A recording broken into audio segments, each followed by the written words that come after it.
अपने पास ये एक वीडियोकॉन कंपनी की टीवी रही। इसमें आप प्रॉब्लम देख सकते हैं। सबसे पहला तो ये रीटेस्ट आ रहा है, और दूसरी कमी की इसमें आवाज देखिए 100% है, लेकिन दिख नहीं रहा है। ये 100% आवाज फुल है यहाँ पर टीवी का। ये देखिए 100% यहाँ पर आवाज फुल है, लेकिन फिर भी आवाज नहीं आ रहा है। और डीटीएच से अगर मैं करूँ तो डीटीएच से भी हमने आवाज यहाँ पर फुल किया हुआ है, और लीड अपना देख सकते हैं। ये तीनों लीड लगा हुआ है, और यहाँ डीटीएच में भी हमने लगा रखा है। और यहाँ से रिमोट से हम डीटीएच का भी आवाज तेज करके दिखाते हैं आपको। देखिए यहाँ पर डिस्प्ले पर दिख रहा है, लेकिन ब्राइटनेस इतना जो है रिटेस्ट आ रहा है, इसकी वजह से कुछ दिख भी नहीं रहा है। ठीक है, देखिए यहाँ तक आवाज है, पूरा दिख नहीं रहा है कैमरे में। तो सबसे पहले इस कमी को सही करते हैं, नहीं तो इसकी वजह से दिक्कत और बढ़ेगी अपनी। टीवी पे लोड पड़ने लगती है जब ऐसी कमी आती है तो। ठीक है, तो सबसे पहले तो ये अल्ट्रा स्लिम है। ठीक है, तो इसको हम ओपन करते हैं और इस कमी को सही करेंगे। लीड वगैरह सब निकाल लेते हैं।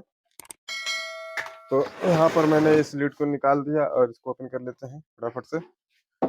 ठीक है, तो ओपन करने के बाद मिलते हैं दोस्तों। दोस्तों यहाँ पर मैं इसका सभी पेज खोल चुका हूँ, और बॉडी को आराम से पीछे की तरफ निकाल लेते हैं। और यहाँ पर एक जैक लगा हुआ है, इस जैक को भी निकाल लेते हैं। ठीक है, बॉडी को मैंने एक तरफ कर दिया है, और इसमें काफी सारा धूल, गंदगी, मिट्टी ये सब लगी है। ये देख सकते हैं, काफी ज्यादा धूल है इसमें, जाला भी लगा हुआ है। तो इसको हम सही कर लेते हैं, फिर इसके बाद सफाई करने के बाद फिर आगे का हम प्रॉब्लम सही करेंगे। ठीक है, तो सबसे पहले मैं अपना ब्लोअर निकालता हूँ, उससे एयर ब्लोअर से जितना हो सके गंदगी साफ करेंगे। उसके बाद फिर ब्रश की सहायता से।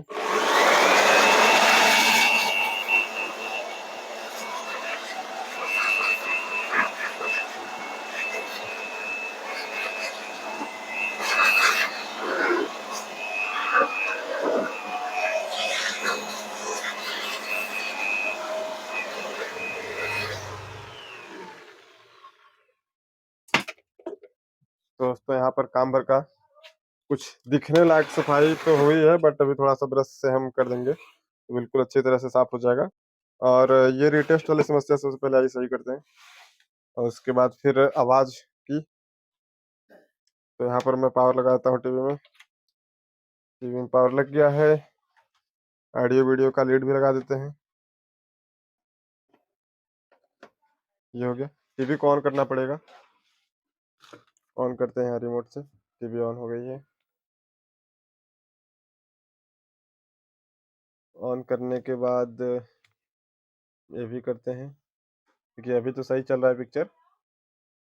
और ये कभी कभी जो है रिटेस्ट आ रहा है। अपने पास जिस कमी के लिए आया था वो कमी थी कि देखिए बढ़ते जा रहा है। देखिए लाइट बढ़ रही थी। तो ये जो समस्या है अपनी 180 वोल्टेज से होती है। 180 वोल्टेज में दिक्कत होता है। देखिए आ गई, रिटेस्ट आ गया। तो 180 वोल्ट जब अपना ड्रॉप करता है, या फिर वायर वगैरह कहीं से कुछ ब्रेक होता है, तो ये समस्या आती है 180 वोल्ट में। ठीक है, तो यहाँ पर मैंने अपने शीशे को घुमा लिया है आगे से देखने के लिए। और अब बैक से हम चेक करते हैं।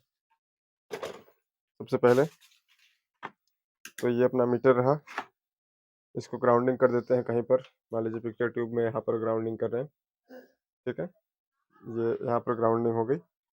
और 200 वोल्ट की रेंज डीसी पर मैंने इसको किया हुआ है रिटेस्ट सही करने के। देखिए यहाँ पर शीशे में हमको दिख रहा है। तो सबसे पहले यहाँ पर 180 वोल्ट की सप्लाई जो अपनी है, इस बेस में उसको चेक करते हैं। तो ये वाला पॉइंट है 180 का। तो 106 वोल्ट यहाँ पर आ रहा है, तो काफ़ी कम है। लेकिन टीवी ऑन है तो भी 106 वोल्ट ही आ रहा है, ऐसा नहीं होना चाहिए था। तो ये हो सकता है कि अपना यहाँ पर जो कैपेसिटर लगा रहता है, ये कैपेसिटर लीकेज हो।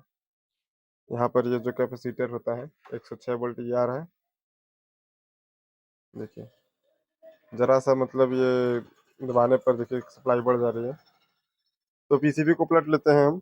पावर निकाल दिया है मैंने, और वायर की समस्या नहीं है। यहाँ पर वायर सही है अपना बिल्कुल। ओके, यहाँ से मैं इस जैक को निकाल रहा हूँ, बस पावर का जैक लगे रहने दूंगा, जरूरत पड़ेगा तो उसको भी निकाल दिया जाएगा। तो 180 का सबसे पहले हम कैपेसिटर चेक करते हैं, आखिर ये 180 वोल्ट वाला कैपेसिटर है कौन सा। तो ये देखिए यहाँ पर ये जो है ना ट्रैक छोड़ा हुआ है, ट्रैक मतलब ये 180 वोल्ट का जो कैपेसिटर है, इसके पिनों में जंग लगी हुई है, इसकी वजह से ये इसका छोड़ रहा है। तो इसको हम कर देंगे बाहर, इस कैपेसिटर को। देखिए यहाँ पर ये आप देख सकते हैं। ठीक है दोस्तों, कॉल आ रहा है, मैं थोड़ा बात कर लेता हूँ। तो दोस्तों ये अपना जो है कैपेसिटर हमको यहाँ पर गड़बड़ मिल गया है। इसका वैल्यू है 4.7250, मैं आपको दिखाता हूँ। ये देखिए 4.7250, और इसके जगह जो लगाने जा रहा हूँ, इसकी वैल्यू है 10 250 वोल्ट। इससे कोई दिक्कत नहीं है और अच्छा ही चलेगा। तो यहाँ पर हम इसको लगा लेते हैं माइनस प्लस का ध्यान देकर। ठीक है, माइनस का इसमें निशान दिया रहता है लाइनिंग के नाम से। एक इस तरफ, जिस तरफ लाइनिंग है, और पीसीबी में भी एक तरफ लाइनिंग है, सेम लाइनिंग को मैच कर कर हम लगा देंगे। ठीक है, मेन समस्या जो अपनी है आवाज़ की है। कस्टमर का तो ये तो चल रहा था, कभी कभी ये आ रहा था, तो इसको हम सही कर दे रहे हैं फिलहाल। ठीक है, यहाँ पर हमने इसको लगा दिया है। अपनी अब रीटेस्ट वाली जो समस्या थी, ये तो सही हो जाएगी, बट ये जो समस्या मेन अपनी आवाज़ वाली है, वो रह जाएगी। तो एक बार मैं आपको रीटेस्ट की समस्या पहले आपको चेक करा के दिखाता हूँ। ये भी अपनी पावर सप्लाई लग चुकी है, बट इसका रिमोट का जैक लगाएंगे तभी तो रिमोट से ऑन होगी। ठीक है, इसको मैंने ऑन कर दिया पीछे से ही। और अगर अब मैं इसका 180 चेक करूं, तो इस समय प्रेजेंट टाइम में 180 ये देख सकते हैं पूरा एकदम बराबर आ रहा है। और लाइट भी जो है अपना पहले से बिल्कुल क्लियरिटी के साथ ही आएगी। ठीक है, और अच्छी आएगी। ये भी लीड में नहीं लगाए हैं, लीड निकाल दिया था। तो यहाँ पर लीड इसको मैं लगा रहा हूँ। ठीक है, लीड लगा लिया है और क्वालिटी काफ़ी अच्छी बन गई है, आप देख सकते हैं। तो फिलहाल तो अब जो ब्राइटनेस बढ़ जा रहा था वो नहीं बढ़ेगा। दूसरी समस्या जो आई है अपने आवाज़ के लिए, मेन समस्या हम कह सकते हैं, कस्टमर भाई हमको बता गया कि आवाज़ नहीं आ रहा है। ये वाली समस्या हमको नहीं बताई गई थी। तो यहाँ पर ये हम देख रहे हैं स्पीकर के वायर्स कटे हुए हमको नज़र आ रहे हैं। यहाँ पर ये देख सकते हैं आप, कुछ इस तरीके से। तो यहाँ पर जो मैं करने वाला हूँ सबसे पहले, कि जो अपना साउंड है मेरे पास, एक स्पीकर आप बोल सकते हैं। अगर एक स्पीकर आपके पास है, तो डायरेक्ट एक स्पीकर का दोनों वायर इसके जैक में आप लगा कर देख लीजिए कि इसका डायरेक्ट आउटपुट बन रहा है या नहीं। ये ईएसटी देख सकते हैं कितनी तेज खींच रहा है, इसकी वजह से ये देख सकते हैं, ये ईएसटी की पावर है, पूरा धागा हिला दे रहा है जैसे दिल की धड़कन चल रही है। तो कैमरा थोड़ा दूरी रखेंगे, क्या पता असर कुछ न कर दे। पावर इतना होता है दोस्तों कि डर लगा रहता है। तो यहाँ पर मैं अपना वायर का जैक इस तरह से लगा रहा हूँ ताकि वायर सटने ना पाए। ठीक है, जैक में चेक करने के लिए आगे से टीवी का वॉल्यूम भी 100% है, इसको चेक किया गया है। तो यहाँ पर अब भी दोस्तों कोई साउंड नहीं है, जैक पर मैंने चेक कर लिया है। ओके, अब ऐसा करना है, पीसीबी को पलट लेते हैं और ये वायर जो है रिमोट का जैक बटन का है, ये वाला हम स्पीकर का है, इसको लगा लेते हैं। एक कम से कम एक लगा रहेगा।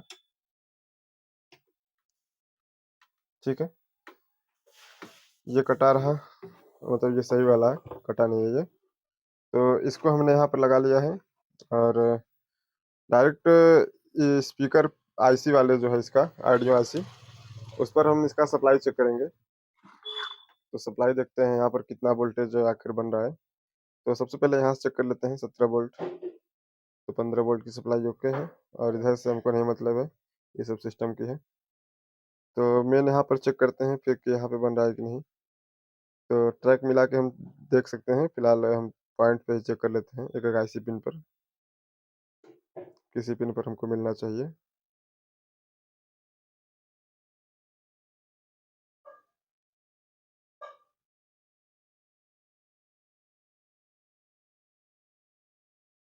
तो ट्रैक मिला के आते हैं क्योंकि ऐसे नहीं मिल पा रहा है कहाँ पे है इसका। तो ये रहा इसका 17 वोल्ट, यहाँ से होते हुए यहाँ पर गया, यहाँ से फिर यहाँ पर आया। अच्छा, यहाँ पे ये ड्रॉप हो गया, यहाँ पर सप्लाई देख सकते हैं ये ड्रॉप कर गई और यही सप्लाई यहाँ पर आई है और यहाँ पर आने के बाद ये और भी ड्रॉप हो जा रही है। 2 पॉइंट के बाद ये और ड्रॉप हो गई।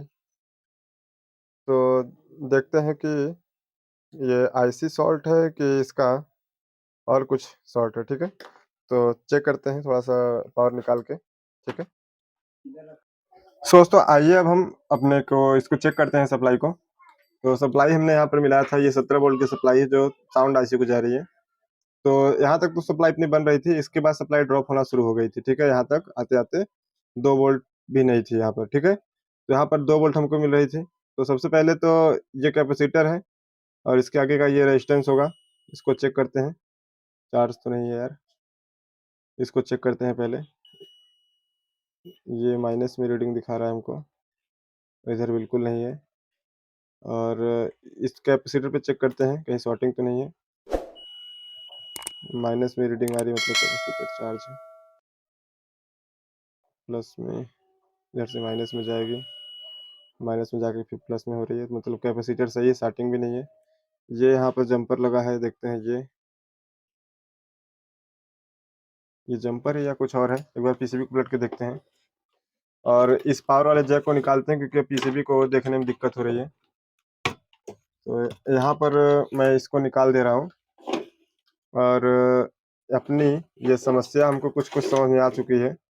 देखिए सबसे पहला तो यहाँ पर हम आईसी को नहीं कह सकते कि आईसी खराब है, क्योंकि देखिए यहाँ पर ये ना जो अपना जंपर दिया गया है, ये जंपर में जंग लगा है और इसको हम ब्रेक करते हैं तो ये देखिए जंपर यहाँ पर टूट गया।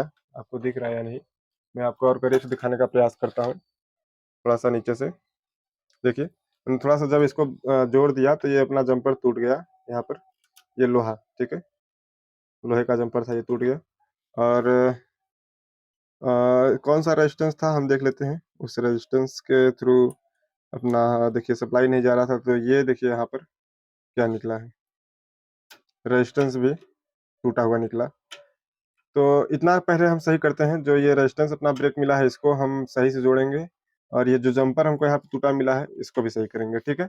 और पीसीबी में अपनी कमी आने लगी है, लेकिन इसके अलावा और कुछ जंग लगा हुआ दिख भी नहीं रहा है मुझे, ठीक है? यही आखिरी लगता था 2। तो सबसे पहला है कि अब इस रेजिस्टेंस को अच्छे से सोल्ड करेंगे, कार्बन हटाकर, यहाँ पर अभी जंग लगा हुआ है और यहाँ पर ये जंपर हम कर देंगे, इधर से ही चाहे उधर से, किसी तरीके से जंपर इसको करना है। तो करते हैं फटाफट से इन कमियों को सही और फिर उसके बाद हम लगा के चेक करते हैं। तो सबसे पहला ये रहा अपना रेजिस्टेंस, ये वाला, ओके, ये रेजिस्टेंस रहा।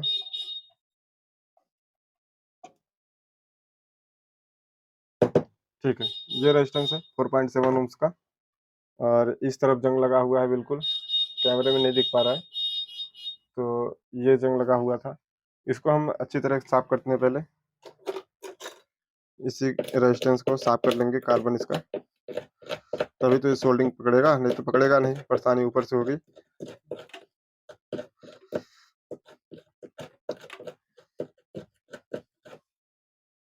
तो यहाँ पर दोस्तों मैंने इसको बिल्कुल स्क्रैच करके साफ कर लिया है और इसको मोड़ लेते हैं। अब यहाँ पे इसके जगह लगाते हैं, थोड़ा सा आगे का भाग इसका कट कर देते हैं ताकि कार्बन सब हट जाए बिल्कुल। होल क्लियर है कि नहीं चेक कर लेते हैं, होल क्लियर है, ओके, लगा लेते हैं यहाँ पर।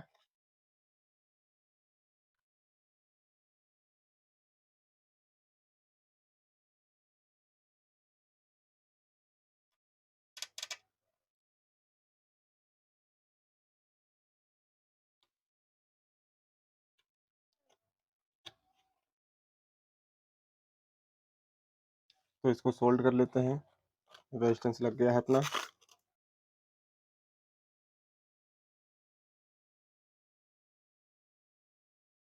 ठीक है, ये सोल्डिंग हो गई और उसके बाद ये जो जंपर है पहला वाला ही है, 2 जंपर हैं यहाँ पर, एक सही है एक खराब है। तो इसको हम एक वायर के थ्रू जोड़ देते हैं। मान लीजिए पतला सा वायर हम लगा देते हैं, कोई दिक्कत नहीं है, पतला सा भी चलेगा बिल्कुल अच्छा।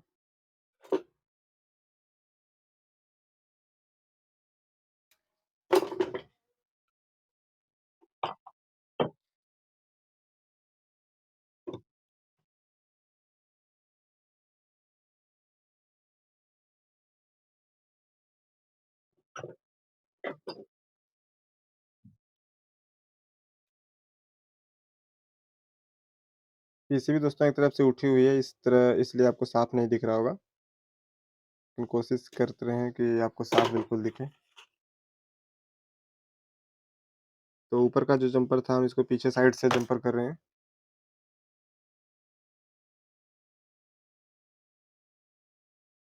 ठीक है।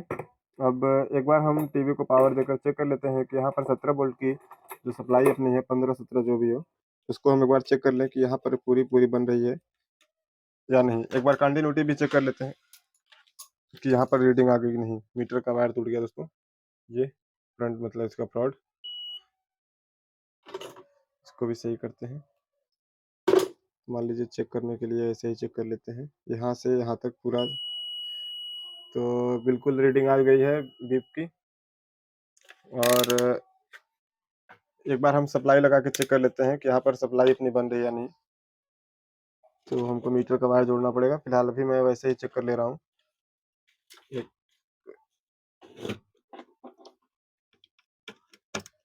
ठीक है,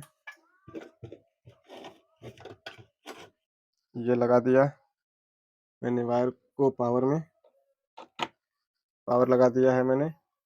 और मीटर को इस तरफ रखते हैं ताकि आप देख पाएँ। टीवी ऑन नहीं करूँगा, बस वैसे ही सप्लाई यहाँ पर चेक करेंगे। तो यहाँ पर ये प्लस रखा और नहीं, प्लस तो यही रहेगा, माइनस यहाँ पर है, माइनस ये करते हैं।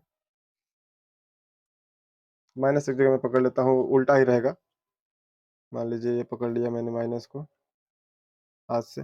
-14 वोल्ट की सप्लाई आ गई है, इसे चेक करने में आसानी रहेगी ना।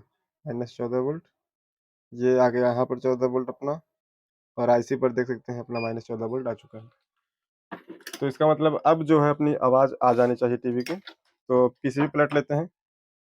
ठीक है, साउंड का जैक जो नहीं लगाया हुआ था, ये सभी जैक लगा लेते हैं। ये साउंड का है और ये रिमोट का, ये फिर एक साउंड का मतलब स्पीकर का, और फिर ये एक जैक अपना रिमोट बटन के लिए। ठीक है, पीसीबी को अंदर करते हैं क्योंकि अपना प्रॉब्लम सही हो चुका होगा। पीटीसी का वायर भी लगाते हैं यहाँ पर। वीडियो थोड़ा लंबा हो गया है लेकिन पूरे डिटेल में वीडियो है, A to Z है। मतलब ये नहीं है, कुछ छिपाना नहीं है आपसे, जैसी कमी थी वैसा वीडियो बना है ये, फॉल्ट के ऊपर बिल्कुल। कहने का मतलब ये जहाँ से हो सकता है वहाँ से हो सकता है। ठीक है, हमारी टीम तो यहाँ पे था, आपकी टीम में भी कहीं और से भी हो सकता है, यहाँ से भी हो सकता है। बस दिखाने का मतलब ये है कि प्रॉब्लम कई जगह से भी हो सकते हैं। टीवी को ऑन कर दिया मैंने, ऑडियो वीडियो जैक लगा ही दिया था। और पहली कमी तो हमने सही कर दी थी रिटेस्ट वाली। अकेले कैंपिंग, ऊपर से आवाज पूरा धूल फुल था ना, धक्कड़, इसलिए। इस डर से मना कर देना आसान है, पर डेटॉल है तो आसान मत चुनो। बढ़ते रहो, आगे बढ़ने की राह में धूल, मिट्टी, जर्म्स, बीमारी तो आएंगे, इसलिए मेरा भरोसा सिर्फ डेटॉल, जो दे जर्म से सुरक्षा और आगे बढ़ने का विश्वास। तो अपना प्रॉब्लम तो सही हो चुका है, बट इस तरफ का स्पीकर तो सही है, इस तरफ का, उस तरफ का भी सही है, चल रहा है। ठीक है, ये ऐड ही बहुत ज़्यादा चल रहा है इस समय। तो इस तरफ का और इस तरफ का भी, दोनों तरफ सही चल रहा है मेरे हिसाब से। एक बार सुन लेते हैं क्योंकि मुझे लग रहा है कुछ कमी नहीं, सही है। ठीक है, तो एक कमी इसमें और है, ये काफ़ी बारीक कमी है। ठीक है, ये देख सकते हैं झिलमिलाहट। ठीक है, ये वाली कमी दोस्तों अपनी जो होती है ना, काफ़ी जगह से होती है, मैं आपको बताता हूँ, आप सही कर लीजिएगा। ठीक है, ये वाली इतनी बारीक कमी है कि काफ़ी दिक्कत कर जाती है ये, मतलब खोजने में ही।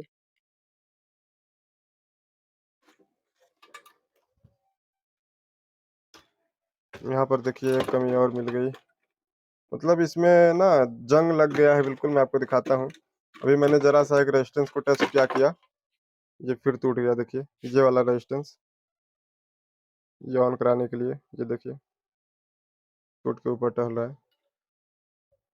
और ये जो अपना होता है अधिकतर कर ये जो पीछे साइड मैंने पीएफ लगाए थे, उसकी वजह से भी होता है और ये कभी-कभी इंडक्टर से भी होता है, ठीक है? तो अगर आपको सही करना हो तो चेक करिए, पीएफ को चेक कर लीजिए सब।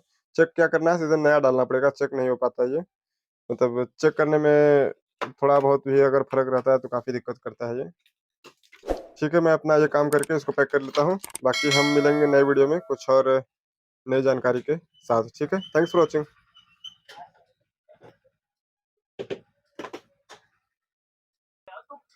अपना उसमें जो प्रॉब्लम था लाइनिंग वाला, उसको हमने सही कर दिया। थोड़ा-सा रह गया है, बाकी और लगभग-लगभग जितना अधिक था वो सही हो गया है।